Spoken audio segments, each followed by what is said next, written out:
नमस्कार। राष्ट्रीय स्तर पर होने वाले ये रोजगार मेले एनडीए और भाजपा सरकार की नई पहचान बन गए हैं। आज एक बार फिर 70,000 से ज्यादा युवाओं को नियुक्ति पत्र मिले हैं। मुझे खुशी है कि बीजेपी के शासन वाली राज्य सरकारें भी, सभी बीजेपी के स्टेट में भी लगातार इस तरह के रोजगार मेले आयोजित कर रही हैं। जो लोग इस समय सरकारी नौकरी में आ रहे हैं, उनके लिए ये बहुत महत्वपूर्ण समय है। आजादी का अमृत काल अभी शुरू ही हुआ है। आपके सामने अगले 25 वर्षों में भारत को विकसित राष्ट्र बनाने का लक्ष्य है। आपको वर्तमान के साथ ही देश के उज्जवल भविष्य के लिए भी जी जान से जुट जाना है। मैं आज नियुक्ति पत्र पाने वाले सभी युवाओं को और उनके परिवारजनों को बहुत बहुत बधाई और बहुत शुभकामनाएं देता हूं। साथियों, आज भारत में प्राइवेट और पब्लिक सेक्टर दोनों में ही नौकरियों के निरंतर नए मौके बन रहे हैं। बहुत बड़ी संख्या में हमारे नौजवान स्वरोजगार के लिए भी आगे आ रहे हैं। बिना गारंटी बैंक से मदद दिलाने वाली मुद्रा योजना ने करोड़ों युवाओं की मदद की है। Startup India, stand up India जैसे अभियानों से युवाओं का सामर्थ्य और ज्यादा बढ़ा है। सरकार से मदद पाने वाले नौजवान अब खुद अनेक युवाओं को नौकरी दे रहे हैं। बीते वर्षों में जिस तरह बड़े पैमाने पर युवाओं को सरकारी नौकरी दी गई है, यह अभियान भी अपने आप में अभूतपूर्व है। देश में सरकारी नौकरी देने वाले प्रमुख संस्थानों जैसे एसएससी, यूपीएससी और आरआरबी पहले के मुकाबले इन व्यवस्थाओं के माध्यम से ज्यादा युवाओं को नौकरी दी है। और अभी जो वीडियो दिखाया गया उसमें उसका जिक्र भी है। इन संस्थाओं का जोर परीक्षा प्रक्रिया को पारदर्शी, व्यवस्थित और सरल बनाने पर भी रहा है। पहले जिन भर्ती परीक्षाओं को पूरा होने में उसका जो चक्र होता था, वो चक्र पूरा होने में साल, 1.5 साल का समय यूं ही लग जाता था। और अगर वो कोई कोर्ट कचहरी में चला गया तो 2-2, 5-5 साल बिगड़ जाते थे। ये सारी चीजों से बाहर निकल करके अब कुछ ही महीनों में सारा चक्र, सारी प्रक्रियाएं पारदर्शी पद्धति से पूर्ण कर दी जाती है। साथियों, आज पूरी दुनिया हमारी विकास यात्रा में साथ चलने के लिए तत्पर है। भारत को लेकर ऐसा विश्वास और हमारी अर्थव्यवस्था पर इतना भरोसा पहले कभी नहीं रहा। आप जानते हैं, एक तरफ वैश्विक मंदी, कोरोना जैसी भयंकर वैश्विक महामारी, दूसरी तरफ युद्ध की वजह से वैश्विक सप्लाई चेन टूटना, कितनी कितनी कठिनाइयां दुनिया में दिखाई दे रही है। इन सब के बावजूद, और युवानों, मेरे युवा साथियों, इस बात को आप गौर कीजिए, इन सारी दिक्कतों के बावजूद भी भारत अपनी अर्थव्यवस्था को नई ऊंचाई पर ले जा रहा है। आज विश्व की बड़ी बड़ी कंपनियां मैन्युफैक्चरिंग के लिए भारत आ रही है। आज भारत का विदेशी मुद्रा भंडार रिकॉर्ड स्तर पर है। जब इतनी बड़ी मात्रा में विदेशी निवेश आता है तो उससे प्रोडक्शन बढ़ता है, उद्योग का विस्तार होता है, नए नए उद्योग लगते हैं, उत्पादन बढ़ता है, एक्सपोर्ट बढ़ता है, और स्वाभाविक है, बिना नए नौजवानों के काम हो ही नहीं सकता, और इसलिए एम्प्लॉयमेंट बहुत तेजी से बढ़ता है, रोजगार बहुत तेजी से बढ़ता है। हमारी सरकार के निर्णयों ने प्राइवेट सेक्टर में कैसे लाखों नए अवसर पैदा किए हैं। अभी हमारे डॉक्टर जितेंद्र सिंह जी विस्तार से वो एक एक वाक्य में ब्यौरा दे रहे थे, लेकिन मैं जरा एक उदाहरण आपके सामने रखना चाहता हूं। जैसे ऑटोमोबाइल सेक्टर, देश की जीडीपी में इस सेक्टर का योगदान 6.5% से ज्यादा है। पिछले कुछ वर्षों में भारत की ऑटोमोटिव इंडस्ट्री ने बड़ी छलांग लगाई है।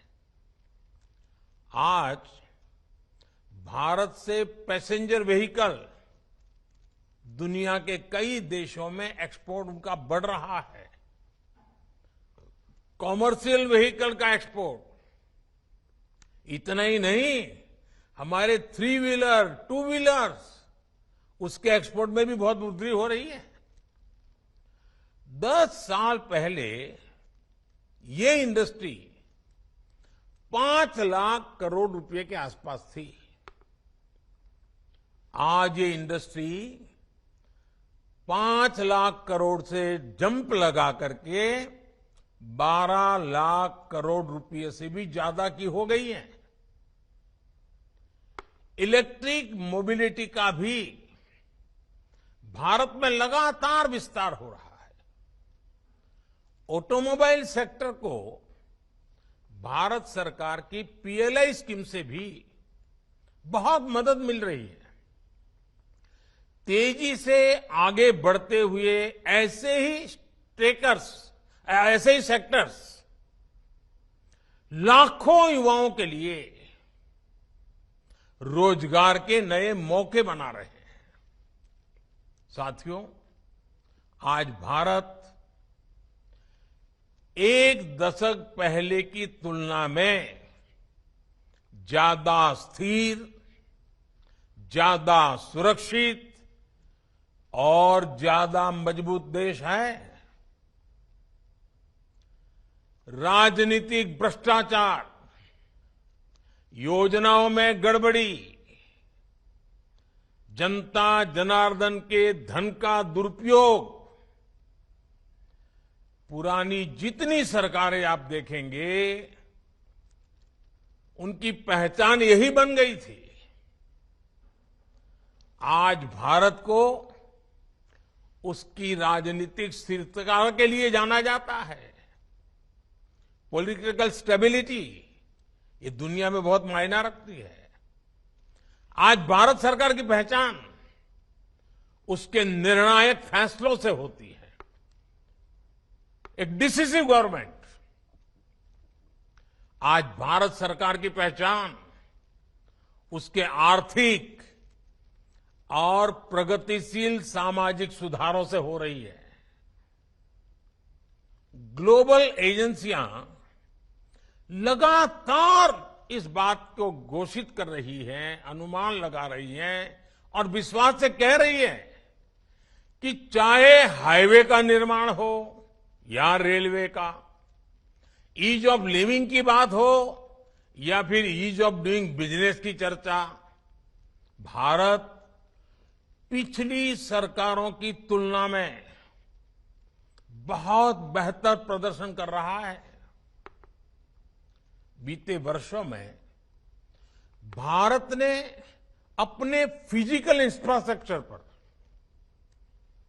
और अपने सोशल इंफ्रास्ट्रक्चर पर लाखों करोड़ रुपए का निवेश किया है। लाखों करोड़ रुपए के इस निवेश ने भी रोजगार के करोड़ों अवसर बनाए हैं। अब जैसे सोशल इंफ्रास्ट्रक्चर का मैं एक उदाहरण देता हूं आपको, जो हमारे सामाजिक जीवन से जुड़ा हुआ विषय है, और वो है पानी। और उसके लिए हमने चलाया है जल जीवन मिशन। ये जल जीवन मिशन, उसके पीछे अब तक करीब करीब 4 लाख करोड़ रुपए खर्च हो चुके हैं। 4 लाख करोड़ रुपए खर्च हो रहे हैं। जब ये मिशन शुरू हुआ था तो ग्रामीण इलाकों में हर 100 में से, यानी 100 घर अगर गांव में है तो सिर्फ 15 घर ही थे जहां पाइप से पानी आता था। ये मैं एवरेज बता रहा हूं। 100 घर में से 15 घर में पाइप से पानी आता था। आज जल जीवन मिशन की वजह से हर 100 में से 62 घरों में पाइप से पानी आने लगा है और अभी भी तेज गति से काम चल रहा है। आज देश के 130 जिले ऐसे हैं। ये छोटा क्षेत्र नहीं है। 130 जिले ऐसे हैं जहां के हर गांव में, हर घर में नल से जल आता है। और साथियों, जिन घरों में अब साफ पानी पहुंच रहा है, वहां लोगों का समय भी बचा है। लेकिन इससे ज्यादा महत्वपूर्ण जो लाभ हो रहा है वो गंभीर बीमारियों से भी बचे हैं। पीने का शुद्ध पानी आरोग्य के लिए बहुत बड़ी औषधि बन जाता है। एक स्टडी में सामने आया है कि जब हर घर पाइप से पानी पहुंचने लगा तो डायरिया से होने वाली 4 लाख मौत होने से बच गई। 4 लाख जिंदगियां बच गई। यानी जल जीवन मिशन 4 लाख लोगों का जीवन बचाएगा। ये स्टडी ये भी कहती है कि हर घर जल पहुंचने से देश के गरीबों के 8 लाख करोड़ रुपए से अधिक बचने वाले हैं। यानी गरीब के घर में पैसा बचने वाला है। मध्यम वर्ग के परिवार का पैसा बचने वाला है। ये पैसे वो पानी का इंतजाम करने में, पानी से होने वाली बीमारियों के इलाज में खर्च करना पड़ता था उनको। जल जीवन का एक और बड़ा लाभ ये भी होगा कि इससे महिलाओं का बहुत सारा समय भी बचेगा। इस रोजगार मेले में नौकरी पाने वाले आप सभी समझ सकते हैं कि सरकार की एक एक योजना का कितना बड़ा मल्टीप्लायर इफेक्ट होता है। जल जीवन मिशन का उदाहरण आपके सामने मैंने रखा है। ऐसे ही आप जब अब सरकारी व्यवस्था में आए हैं तो सरकार की हर योजना को, अपने विभाग के हर लक्ष्य को तेजी से प्राप्त करने के लिए पूरी मेहनत करेंगे। ये मेरा आपसे भरोसा भी है, अपेक्षा भी है। साथियों, देश में चल रहा ये रोजगार अभियान पारदर्शिता और सुशासन, गुड गवर्नेंस दोनों का ही प्रमाण है। हम सभी ने देखा है कि कैसे हमारे देश में परिवारवादी पॉलिटिकल पार्टियों ने हर व्यवस्था में भाई भतीजावाद को बढ़ावा दिया। जब सरकारी नौकरी की बात आती थी तो उसमें ये परिवारवादी पार्टियां भाई भतीजावाद, सिफारिश और भ्रष्टाचार को ही बढ़ावा देती थी। इन परिवारवादी पार्टियों ने देश के करोड़ों युवाओं के साथ विश्वासघात किया है। 2014 में हमारी सरकार बनने के बाद अब भर्ती परीक्षाओं में पारदर्शिता भी आई है और भाई भतीजावाद भी खत्म हो रहा है। केंद्र सरकार में ग्रुप सी और ग्रुप डी की भर्ती में इंटरव्यू समाप्त होने का लाभ लाखों युवाओं को हुआ है। एक तरफ हमारी सरकार के ये ईमानदार प्रयास है तो दूसरी तरफ, और ये बात मैं चाहता हूं मेरे नौजवान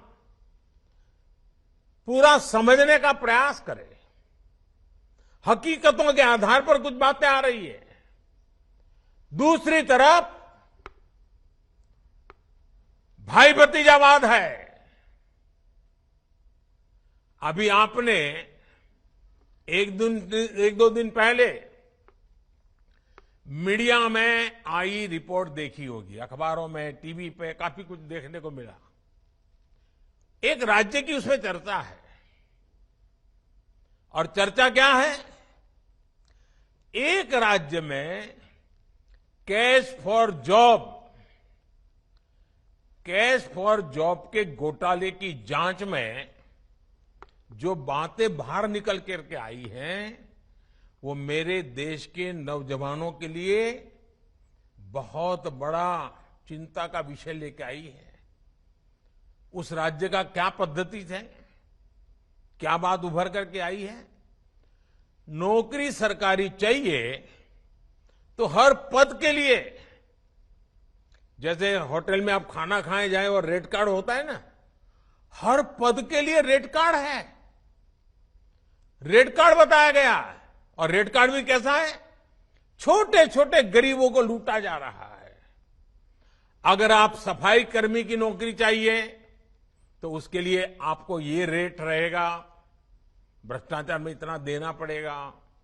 अगर आपको ड्राइवर की नौकरी चाहिए तो ड्राइवर की नौकरी के लिए ये रेट रहेगा। अगर आपको क्लर्क की नौकरी चाहिए, टीचर की नौकरी चाहिए, नर्स की नौकरी चाहिए तो आपको ये रेट रहेगा। आप सोचिए, हर पद के लिए उस राज्य में रेट कार्ड चला करता है और कटमनी का कारोबार चलता है। देश का नौजवान कहां जाएगा? ये स्वार्थी राजनीतिक दल जॉब्स के लिए रेट कार्ड बनाते हैं। अब देखिए, कुछ दिन पहले एक और मामला सामने आया था। रेलवे के एक मंत्री ने जॉब दे के बदले में गरीब किसानों की जमीनें लिखवा ली थी। जॉब के बदले में जमीन पड़ा ली। वो भी केस सीबीआई में चल रहा है, कोर्ट में चल रहा है। भाइयों बहनों, आप देखिए, आपके सामने दो चीजें साफ है।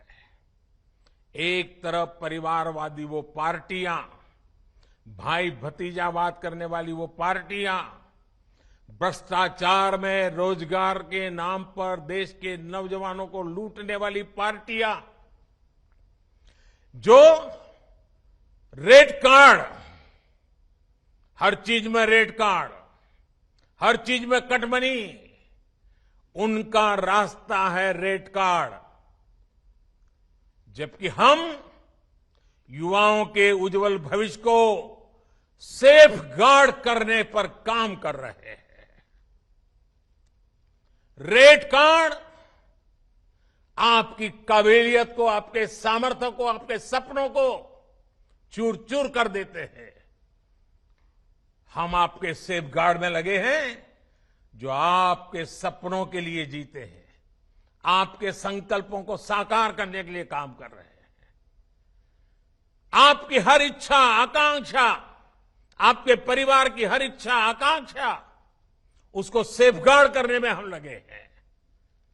अब देश तय करेगा देश के नौजवानों का भविष्य रेट कार्ड के भरोसे चलेगा कि सेफगार्ड व्यवस्था के अंदर सुरक्षित तरीके से पनपेगा। साथियों, ये भाई भतीजावाद वाली पार्टियां देश के सामान्य मानवी से आगे बढ़ने के अवसर छीन लेती है, जबकि हम देश के सामान्य मानवी के लिए नित नए अवसर बना रहे हैं। साथियों, हमारे देश में कुछ राजनीतिक दलों ने लोगों को भाषा के नाम पर एक दूसरे से भिड़ने के लिए, देश को तोड़ने के लिए भाषा को एक हथियार बनाया। लेकिन हम भाषा को लोगों को रोजगार देने, उन्हें सशक्त करने का माध्यम बना रहे हैं। हमारी सरकार ये सुनिश्चित कर रही है कि किसी को अपना सपना पूरा करना हो तो कोई भी भाषा उसके सामने दीवार न बने। भारत सरकार आज जिस तरह मातृभाषा में भर्ती परीक्षा पर जोर दे रही है, एंट्रेंस एग्जाम पर जोर दे रही है, उसका भी सर्वाधिक लाभ मेरे देश के बेटे बेटियों को मिल रहा है, हमारे नौजवानों को हो रहा है।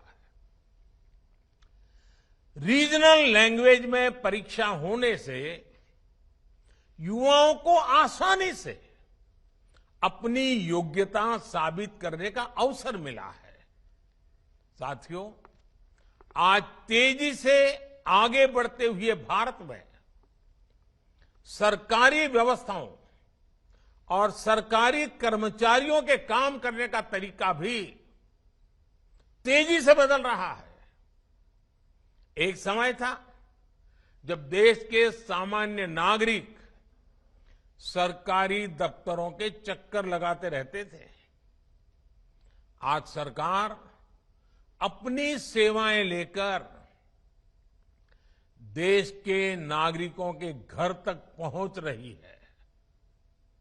अब जनता की अपेक्षाओं को समझते हुए क्षेत्र की आवश्यकताओं को समझते हुए हमारी सरकार लगातार काम कर रही है।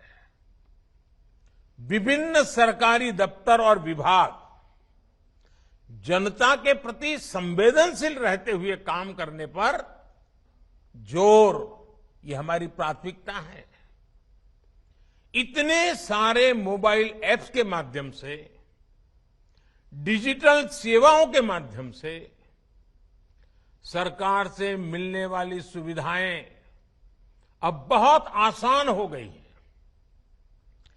पब्लिक ग्रीवांस सिस्टम को भी लगातार मजबूत किया जा रहा है। इन बदलावों के बीच आपको भी देश के नागरिकों के प्रति पूरी संवेदनशीलता से काम करना है। आपको इन सुधारों को और आगे बढ़ाना है और इन सब के साथ ही आप लगातार कुछ न कुछ नया सीखने की प्रवृत्ति को हमेशा बनाए रखिएगा। सरकार में प्रवेश ये जिंदगी का आखिरी मुकाम नहीं हो सकता है। आपको इससे भी आगे बढ़ना है और नई ऊंचाइयों को प्राप्त करना है। आपके जीवन के नए सपने, नए संकल्प, नया सामर्थ्य उभर करके आना चाहिए और इसके लिए सरकार ने ऑनलाइन पोर्टल, ये ऑनलाइन पोर्टल जो है आई गॉड के माध्यम से नई सुविधा बनाई है। हाल ही में इसके यूजर्स की संख्या 10 लाख के आंकड़े को पार कर गई है। इस ऑनलाइन पोर्टल पर उपलब्ध कोर्सेज का आप पूरा फायदा उठाएं। आपको नौकरी में बहुत काम आएगा। आपको प्रगति करने के लिए नए रास्ते खुल जाएंगे। और मैं दोस्तों आपको यहां से आगे देखना चाहता हूं। आप भी आगे बढ़े, देश भी आगे बढ़े।